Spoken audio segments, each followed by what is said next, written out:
Бекир Османов – человек, навсегда вписавший себя в историю крымско-татарского народа.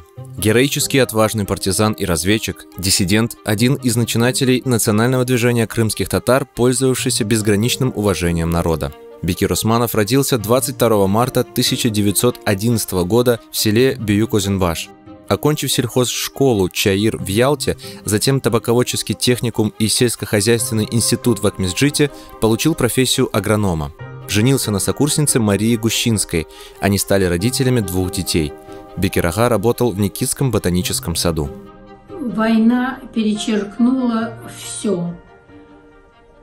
Однако первые из заокулированных саженцев с годами дали 3 новых сорта груши, на которые пришли 3 авторских свидетельства, полученных отцом за выведенные сорта груш. Бекир Османов был разносторонне развитым человеком. Собирал фольклор, сочинял сказки, писал пьесы. Известны его повести «Будни партизанского отряда» и «Ахшам усту Каячахта».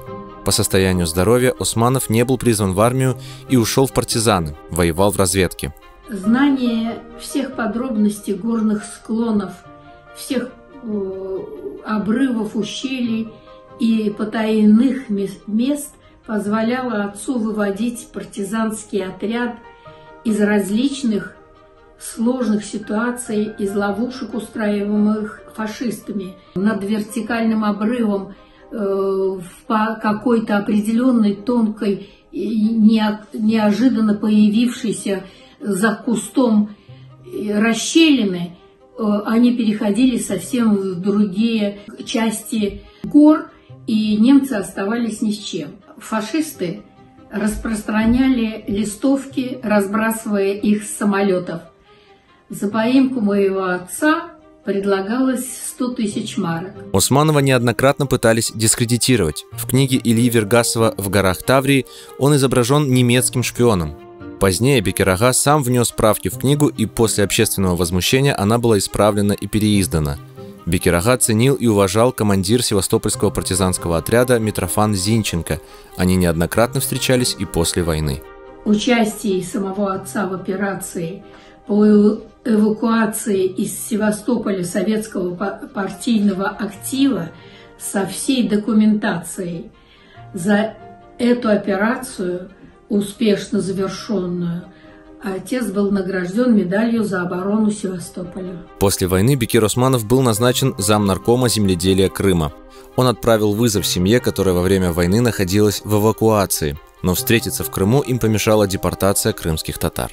Папа оказался в Узбекистане. Нам пришлось с мамой и братом Юрой вернуться не на родину в Крым, а ехать в Среднюю Азию, где папа уже работал агрономом и через некоторое время был назначен начальником государственного сортоиспытательного участка. В ссылке у Османовых родился еще один сын. Бекир Османов был одним из первых людей в крымско-татарском национальном движении. В 50-е годы вместе с Джебаром Акимовым они стали его организаторами и активными участниками. Благодаря ему сотни людей присоединились к народной борьбе. Всей семьей рисовали большой круг на полу единственной комнаты в квартире. Для определения диаметра стола, заказанного столяру, за которым должны были собираться друзья, чтобы им было комфортно, для того, чтобы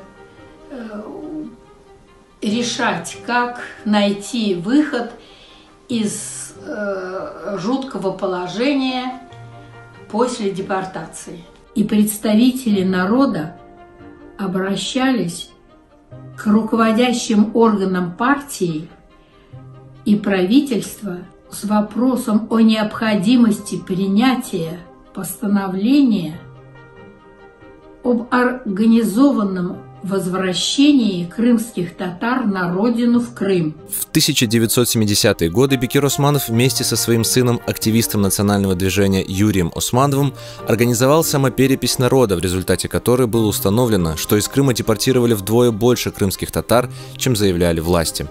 После смерти жены в 1974 году Бекир Османов решает вернуться в Крым, где 1,5 года не может получить прописку. В 1983 году Бекир Османов скончался после продолжительной болезни. Он похоронен на кладбище в селе Бештерек, рядом с Мусой Мамутом. Память об этом удивительном человеке хранится в бесчисленных обращениях национального движения и воспоминаниях многих крымских татар.